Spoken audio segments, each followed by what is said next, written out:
Hi, I'm Brooke Gleichowski, and I'm so excited to welcome you to Beam Boldly. As an NCAA Division I gymnast, I know firsthand what it feels like to carry the weight of performance, expectations, and identity. Here, we're going to talk about all of it. We're going to talk about mental health, performance anxiety, NIL, resilience, and of course, how faith is our foundation that carries us through all of that. Whether it's stepping onto the beam in competition or just stepping out in everyday life, we are called to live boldly, and we're called to let our light shine. The name Beam Boldly was inspired by the verse Matthew 5:16, which says, "Let your light shine before others, that they may see your good deeds and glorify your Father in heaven." To me, that's what this podcast is all about. So if you're ready to hear raw conversations, find strength in faith, and be reminded that you're never walking this journey by yourself, join me as we step boldly into everyday life. Hey guys, welcome back to another episode of Beam Boldly. I am your host, Brooke Gleichowski, and today's guest is Estelle Haugen. Welcome, Estelle. Thank you. I'm so excited. Yes, I am so excited about this. For those of you that don't know, Estelle did 4 years of volleyball here at UGA. So I actually remember going to a volleyball game and being like, I saw you on the court and I was like, something about her shines so bright. Like, I want to be friends with her. I need to talk to her. Like, I don't know what it is. And I immediately found your Instagram and I was like, follow. Which is just so funny. But now you are playing beach volleyball at Grand Canyon University, right? Yes, I am. Yes. Super cool. I'm excited to dive into all of that and that whole process in a bit. But I first want to share kind of the topic that we're going to discuss with the listeners, because Estelle and I have actually been going back and forth for a long time getting this scheduled and just, what we wanted to talk about, what we wanted this episode to be surrounded around. And so we're going to dive into how to incorporate God in the busyness and the chaos that comes with being a student athlete, which whether you're in high school as a student athlete or middle school as a student athlete, when you play sports and you're doing school, it can be a lot. And of course, there's other factors and other things you do in life too. So I think it's going to be a great conversation of just how God is influenced and involved in all of the different things we do, and how, we easily get very stressed as humans. So how God can really help us through that. But first, Estelle, I would love to hear from you just how you started volleyball, the background of all of that, and then some of your accomplishments. Yeah, I'm so excited to be here and just talk with you. So I felt the same way watching you. I was just like, oh my gosh, something is different about her. And I knew it had to be Jesus. But yeah, so I started volleyball when I was about 10 years old. So I kind of played my whole life, but I played about every sport in the book growing up. So my parents kind of just tossed me in everything. I'm a triplet. So 2 boys, they both went to Georgia. Oh my gosh. So I kind of played every sport with them. And then I have an older brother too. So very active family. What is that like, being the only girl? I'm sure you get asked that all the time. But yeah, I love it. Growing up, I was like, dear God, please give me a sister. And now I'm like, you know what? It's kind of fun being the only girl. So I get spoiled. So I love it. But yeah, it definitely raises a competition level in me. I feel like just growing up with 3 brothers. But yeah, so that was a huge blessing to be able to go to college with both of them. So yeah, I kind of did volleyball, and then hockey was also kind of my other sport. And then when I went to high school, it was focused on volleyball. And then I got recruited and committed to Georgia, which I was there for 4 years. Couldn't have loved my experience more. Amazing in every way. And yeah, so I got to be a captain my senior year, which was a huge blessing, and help lead the team as an outside. And then after that, I was like, I'm not done. And I knew that my indoor eligibility was up. So I was like, okay, let's think of what else I could do. And in the past, I've always loved beach volleyball, but I didn't really know how that worked, how you get recruited, which come to find out, very different sport. Very interesting transition process. Really? Yes. You would think oh, you're just in the sand. It's different. It's very different. Oh my gosh. Yeah. Yeah, we're going to have to dive into that. Oh, for sure. Yeah. So that has been quite the transition. But yeah, I just knew that after those 4 years and just seeing how the Lord was working, I was like, I'm not done using my sport to glorify God. And I just if I have more time to be able to do that, why would I give that up? So yeah, I'm pursuing my master's here. I did my undergrad in nutrition and now I'm doing my master's in nutrition. Um, So yeah, just keep on chugging in the college world. yeah, I love that that's your perspective of, oh my gosh, I do have more years, so I'm gonna use it for the goodness and like for God instead of just Yeah, like, I have 4 years and I love volleyball. Like, like making it all right. about yourself. So I just think that's a unique perspective, but it's like the kingdom perspective. So that's super cool. Okay, so shifting a little bit, obviously, you mentioned a little bit about your faith. I would love for you to take me back and kind of just give me the background of your faith journey a little bit into your testimony. Yeah. So I grew up in a Christian household, very strong family, just in the faith. My parents raised me consistently throughout that. And then when I went to college, I think was probably my biggest test of my faith. So I'm from Minnesota, went to Georgia. So it was my first time really far from home. And all I knew was volleyball, and that was it. And so my freshman year, as I feel every college athlete experiences, all of a sudden you're just kind of good with everyone else. Like everyone else is good too. And it was the first time that I realized, oh, maybe my identity is in volleyball. And it took a lot of conviction and realizing first, like the awareness of like that is the case. And it hurt. It hurt really deep to like have to realize that. But it's also the greatest gift I think I've ever gotten from volleyball. I always say over my 4 years, like biggest win that I ever, they were like, oh, what's your biggest win? And I'm like, it's not any win that I had, but the win is that I was able to define, like, I identify myself in Jesus instead of my sport. That's 100% the biggest win that I take from college, honestly. So, yeah, my freshman year was like a lot of learning and just being like, okay, this is not who I am. Like, there's so much more to me. And so then after that kind of came the process of I'm at this huge public university.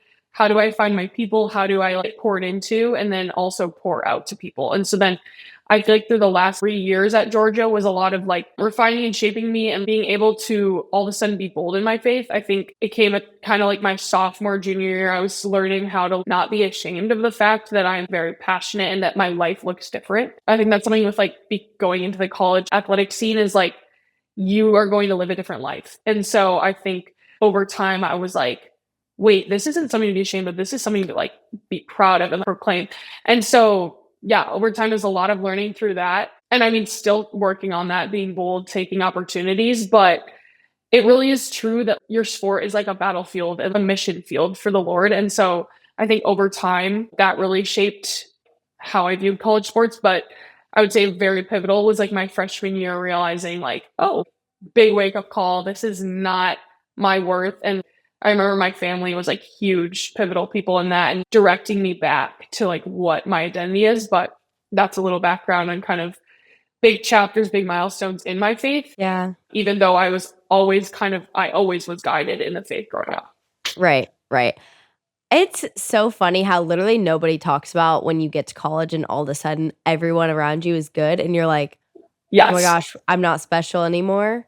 And that's No. like how you realize that you have been putting your identity in your sport for so long. Cause I've actually talked to a couple other people like on this podcast about that. And I'm like, this is not talked about enough. Like I've never heard about this topic literally until getting talked about it on the podcast. But I experience it, you experience it, so many people experience that. But again, thank goodness for God's kindness in that like conviction process to redirect you to teach you that your identity is not in volleyball and it's, in him and it's you. There's so many more things to you, right? Than just volleyball. Yeah, absolutely. I love that. Okay, so now I want to dive into the story of you spent 4 years at UGA, like you said, had the best time ever. That's amazing. But then, yeah, how did this opportunity or this idea of using the rest of your eligibility come up? How did I'm sure you had to enter the portal or Yeah. something, but Yeah. it's like a Uh-huh. portal for like a different sport, kind of. Yeah. Like, Yeah. It's yeah, so let's dive into super unique. that. Yeah. So basically what's interesting is the beach portal and the indoor portal is the same portal. And so like Okay. during my senior year at Georgia, I was technically in the portal for volleyball. So it was weird because I'm in season, but I'm in the portal. Oh my And I was like, gosh. no, it's like it's for beach. I want to make that very clear. And what was cool about the process is it's a very unique situation where like it was no bad blood to Georgia because Right. my eligibility was up. So my coaches at Georgia were very supportive of like, helping me in this next step. So I had all my coaches on my side. I had all my people on my side. Everyone was supporting me in the process. And yeah, I'd been told a lot in the past. I'm a very quick twitch, fast player. And so a lot of people are like, I don't think you should try the sand. And yeah, I remember like I was like talking to my parents and they were like, well, have you ever even played in a beach tournament? Like, have you done anything? And I was like, I played on vacation with my brothers. That's about it. So it was like one of those moments where I was like, I don't know what's going to come of this. And so then, yeah, I just kind of went through the whole like recruiting process again, which was very interesting. Like your second time around, I was like, thank the Lord literally that I like have him in this process and that how much I've learned in the past 4 years. So yeah, it was like so much time in prayer and just like understanding the next step. And I think it's so normal to just like get a job and move on that like I felt a little bit weird taking this weird other route. But yeah, so just a lot of time like talking to God. One of my biggest things was like, I want to end up where the Lord wants me to end up. And I was talking to so many people in my life and I was like, I just don't want to choose something that like the Lord doesn't want for me. And I remember like one of my friends specifically told me, they were like, you will always be in the center of the Lord's will. Like you cannot choose a decision outside of what the Lord's will is for your life. And that stuck with me so much because I was like, no matter where I end up, the Lord is orchestrating it. And so that was like really reassuring. So then I committed to GCU and I came here in January. So I've been here about 2 months now, and I am just overwhelmed by the way the Lord has met me here and like the people he has placed in my life. It could bring me to tears. Just the teammates I have, the coaches I have, and even the people not on my team, like everything is just like this huge wave of like emotion and gratitude. I just could never have pictured, like, I talked to my parents, they're like, man, if we could have said 3 months ago that this is what your life was going to be, like, I probably would have laughed in your face. But like, it's just a testament to show the Lord's plans are so much greater than yours. And I think that's one of the biggest things through this transition that I've learned is I was so worried, am I making the right decision? To no longer worry and going forward now, I can be like, look what the Lord has done in the past. He can do it again. And so, yeah, it's been just a huge testament to like the Lord's faithfulness to me. And I always say, I have zero complaints. That's what I keep saying to people because I couldn't be more grateful for the transition. So, Wow. That is so cool. That is so cool. So you mentioned kind of like your friend that she was like you will always be in the center of the Lord's yeah. will. hmm And it made me think in the midst of you feeling like, am I making the right decision? Like, should I go forth with this or that? I'm sure there were also other schools that you were talking to, and it's like, oh gosh, what am I even doing Right. here? Again, Yeah. I've like never really even played beach volleyball, so Yeah. what? But it just reminded me that when you're making decisions, as long as you invite the Lord in, you are at the center of his will. It's Absolutely. when we try to control our own life, basically, like when we take too much control of our own decisions and, we have this like tight grasp on it Right. and we're not involving, like, even the fact that you were like, gosh, I just want what God wants for me. I just want what God wants for me. The fact that you were Right. even like worrying about that at all is inviting him into it because it shows Yeah. your heart and that you want what he wants. Right. And that's just such a great takeaway of when you feel like all this chaos and this like stress, when you invite him in, like there's no way that you can step away from his will. There's no way that you can step out of line with what he has for you, you know? Exactly. Um, I Exactly. Yeah. also wanted to dive into, so you're in season and in the portal at the same time. I Yeah. can't imagine the stress. Literally. And volleyball has a lot of games, right? Yes. Yeah. Like, Every weekend, probably two at least. Yeah. yeah, so no wonder this was like the topic of conversation when we were like originally talking about what was on your heart. Like now I'm putting the Yes. pieces together. So, walk me through your perspective of day to day dealing with not only student athlete, literally like preparing for graduation, and also in the portal to go play a similar but also different sport. Right. Yeah. Yeah. I would say looking back, it taught me how much just talking with the Lord can like change your life. Like as much as that was one of the most stressful chapters of my life, and I wouldn't necessarily want to go back and like repeat it. I also think it's like one of those moments where like I always say to people that I've never felt so close with the Lord, just because every minute that I could, I was either journaling, praying, like just something. And I don't even mean that in like a righteous way, but I need answers, I need help, everything. And Almost so out of like desperation of like you didn't know what literally, else to do. That was the only exactly. thing you could do. Yes. And I remember it's just like, looking back, I was like, wow, the Lord did reveal so much about my heart to me. I like asked for conviction in certain situations, and I just was like, wow, the Lord really revealed a lot. One of the biggest things I learned was like how much you can actually bring the Lord into your everyday life. I think there's kind of this stigma that you have to have this 2 hour chunk in the morning to just be quiet with the Lord. And while I'm a huge advocate for spending good chunks of quiet time with the Lord, as a student athlete, you get it. You have to find ways to invite him into what you're already doing. And so I think that's one of my biggest things that I've been trying to do lately is invite him into lift, invite him into practice, invite him into your while you eat dinner. The simplest things, put your phone down, don't scroll while you eat dinner is something that I'm working on. Just be present with the Lord. And I think that like opens a lot of perspective of like when I was in that huge stressful moment, it was like if I actually do cultivate this process of letting the Lord lead like in every aspect of my life, like I do have a lot more time with him than I think. And so I think that's one of the biggest things, like stop worrying as much about like bringing out these large chunks of time and instead just invite him into the like mandatory practice, mandatory film scout, everything you have. Just invite him in. Yeah.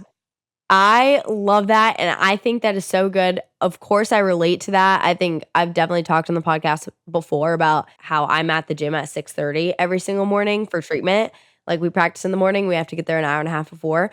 So, yeah, when I get up at 5:30, it's rough. Right. And Yeah. yes, I am making the time, but sometimes I accidentally hit snooze, okay? And then I don't have as much time, and I mean, literally this morning, like, I had 7 minutes, like, that's all I had, and I was like, Yeah. "I'm gonna spend 7 minutes in the Word," and I know it would be great to have more, but, like, this is what Right. I have right now, Yes. but still, I could have snoozed again and used that 7 minutes to sleep, so it was, like, still making the effort, but then also, yeah, what am I doing in treatment? Am I scrolling on my phone, or am I engaging in, like, loving, caring conversations with my teammates? Am I Right. on the Bible app? It's crazy how much we can make time for him when we're intentional with it, and God is so intentional with us that if we're even a slither of that intention, that amount of intentionality with him, Yeah. like, it can change us and impact us so, so, Right. so much. And what you said about your alarm too, like, it's like, oh, I'm just so tired. But what I've learned is the best rest you can get is with Jesus. So like we're in the early morning practice times two now. And so on the weekends, I don't remember how to sleep in anymore, apparently. So I'm waking up at 6 a.m. on a Saturday and I'm like, Oh my what up? gosh. So of course, for the first 2 weekends, I was like, this is so annoying. I want to sleep in. And then I was like, you know what? The Lord has prepared this time to now rest with him. And I think that's something I've been learning too is like, if my brain's tired, I'm like, just want to doom scroll on my phone, how much more restful it is being with the Lord, even if it's, oh, like I need to read my Bible.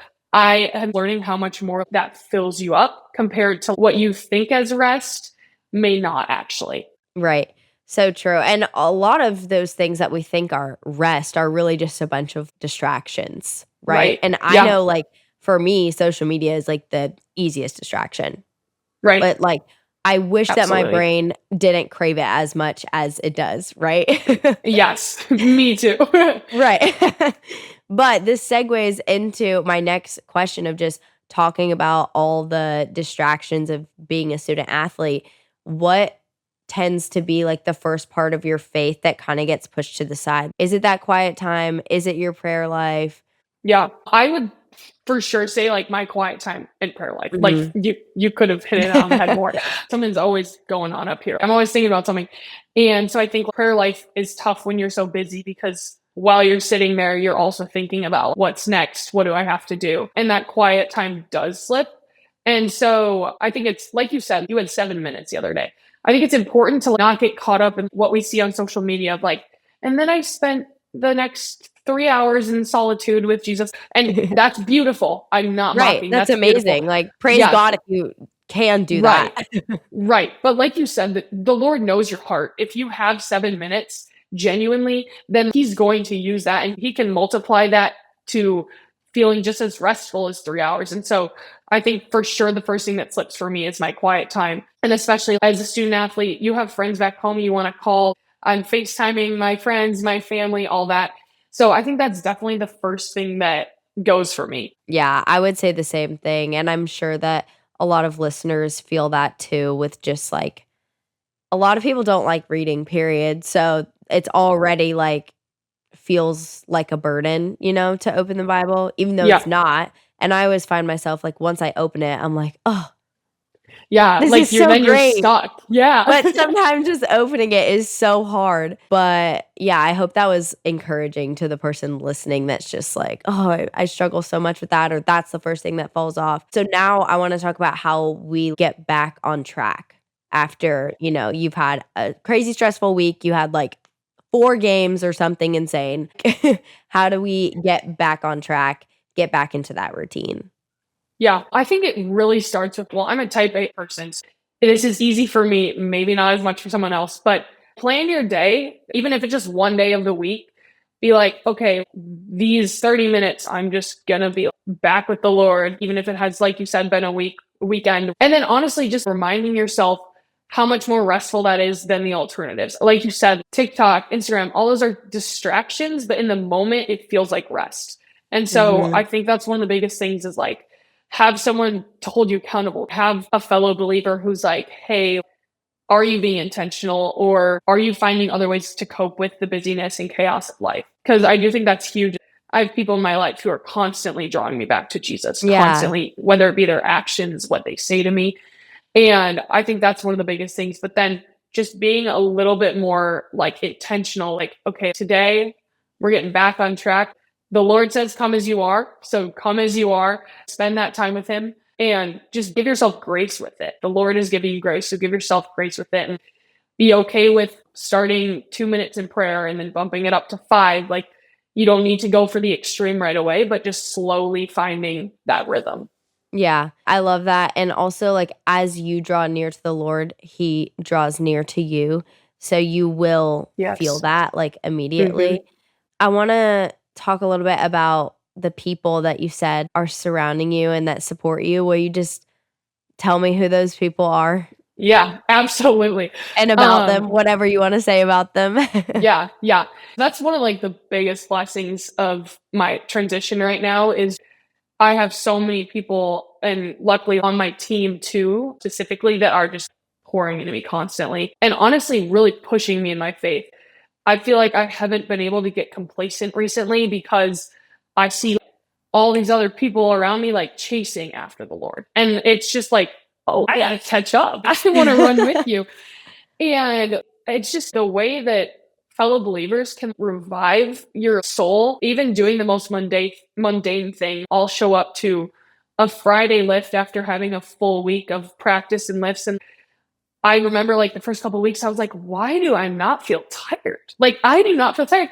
And then I like looked around and I was like, this is why. Like, it's the people around me, just the way that they are screaming worship songs and lift, the way that they just like let the Lord infect their lives.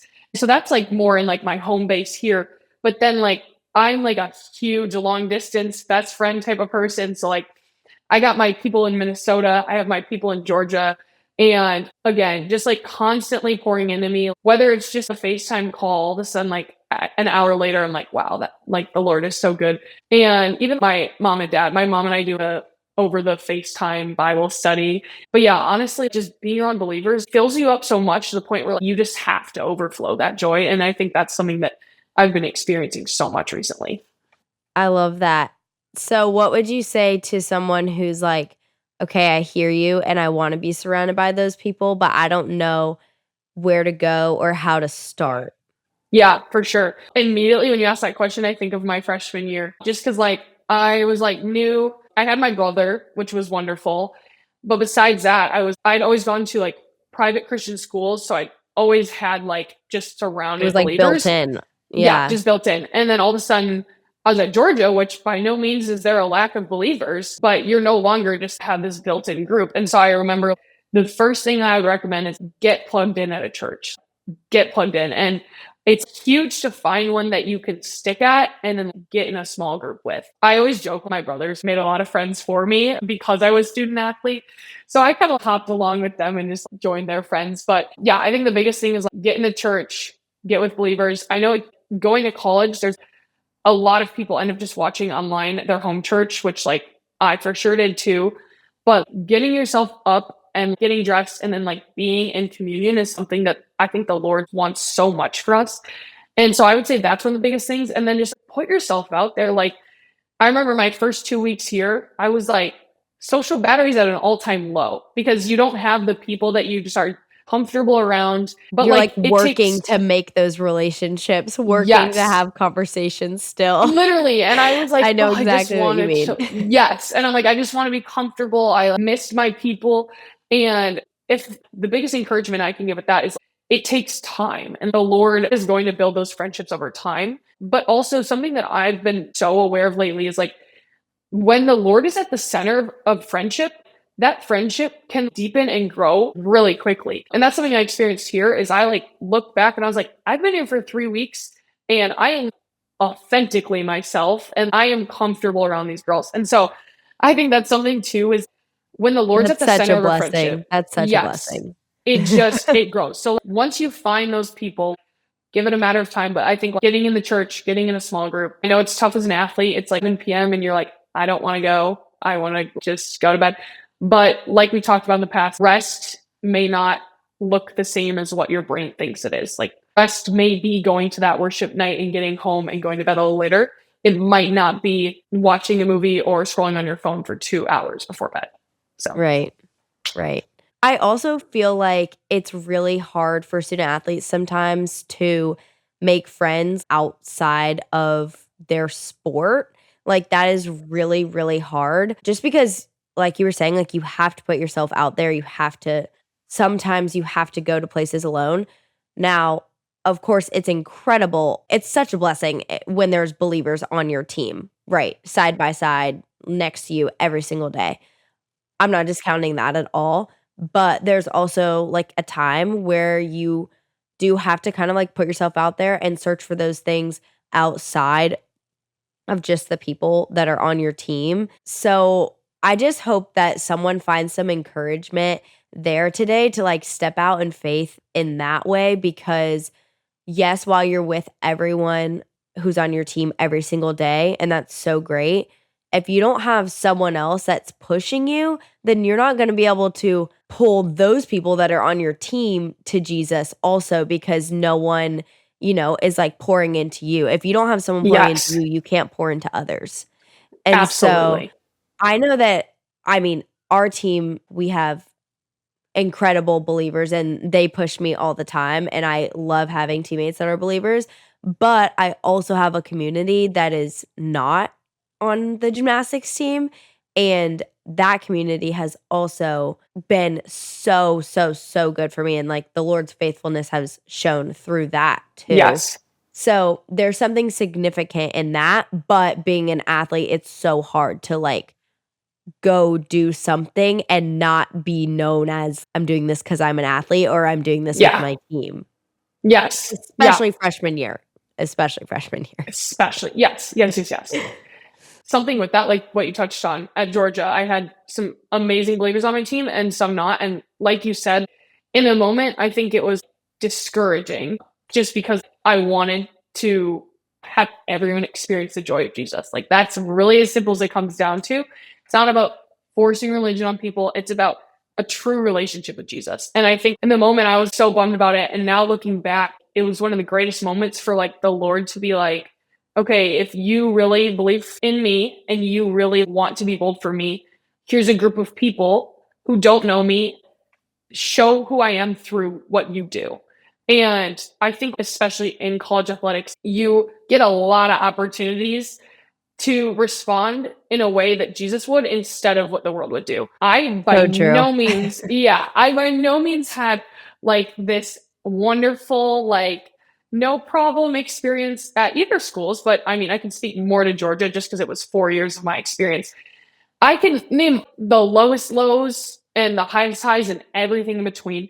And I remember so many moments where I was like, this is how I want to respond, but that completely ruins what I preach, that like Jesus is Lord over my life and like all the characteristics of Jesus. And so I think that's something I would encourage people with is like, I by no means have always been surrounded by believers. And I would just encourage people to be grateful for the experience that you aren't. Because, like, that is a big part of my story at Georgia. And I met some wonderful people that didn't believe. And I think that they also helped shape my faith more in a way. And I think that I also was able to plant seeds. And so, yeah, focus on planting seeds and the Lord will do the rest. But I think there is a lot of fruit that can come from that experience. Yeah, for sure. And not only in the other person's life, but in your life too. Absolutely. Yeah. I heard once that, I don't know where I heard this, but it takes like 6 seeds planted in someone's brain for them to take action or go to church service or like ask a Yeah. question about God. And sometimes it can be really hard when you don't know what number seed you are, right? When you're planting a seed. Right. So sometimes you plant a Yeah. seed and you're seed number 2 and you don't see any like reaction from it. And you're like, man, this kind of stinks. Like, what did I do wrong? But that doesn't mean you shouldn't stop planting seeds because, Right. again, you never know when you're going to be someone's 6th or 7th seed that then leads them to take action in their relationship with Jesus. So, yeah, Yeah. don't be afraid to plant seeds. Seriously. Yeah. Okay, awesome. So, talking about all this busyness and chaos, of course, one thing that always stays true is the Word of God. So, do you have a Bible verse that you kind of cling to and always go back to when things are chaotic or just, in your life in general? Because student athlete life never gets any less Yeah. chaotic, honestly. No, seriously, there's no off season. No. Yeah, this one's kind of newer for me, but something that I've been really telling myself over and over is Matthew 6:33, where it says, "Seek first the kingdom and all will be added." And I like am wondering why it took me so long to like really let that one settle in my heart. But thinking about the fact that like truly if you seek first the kingdom of Jesus, all will be like when I think about that, it really is that simple.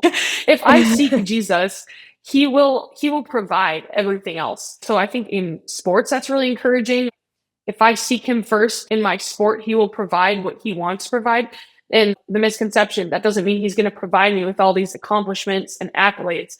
He's going to provide Right. what he wants in this season. So I think at Georgia, if you looked at my bio, my stats, like you're not going to see me as the most decorated player in Georgia volleyball history.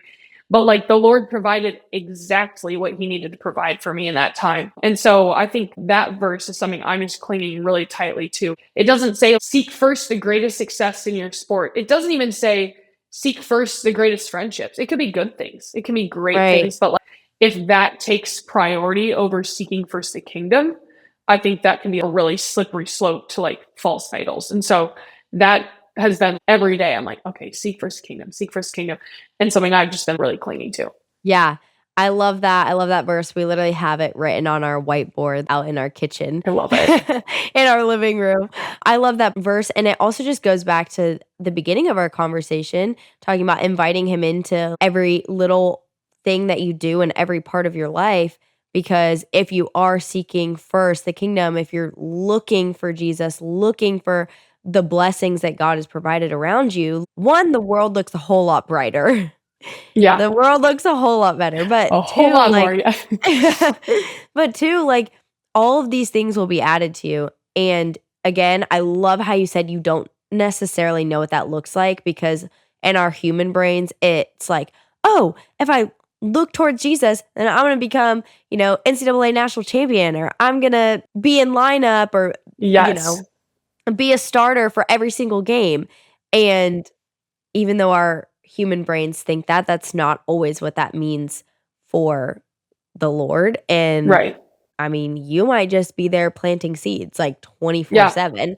And you don't know. Yeah. right, you don't know. But I think it's really cool, like you having the experience of all 4 years at Georgia, being able to reflect and look back on like, yes, okay, you're not the most decorated volleyball player in Georgia history, but you have still been able to see all that the Lord added to your life and others' lives and your experience at Georgia in those 4 years. And I think that's like, it's cool. And it's just a unique experience because I'm sitting here as a sophomore and like I have no idea what the next 2 years, 2.5 years like Yeah. hold and all of that stuff. But knowing that, okay, seeking first the kingdom, like everything's going to be added. And if my eyes are on Jesus, then like nothing else matters. And also I'm like following in his will, like we were talking about.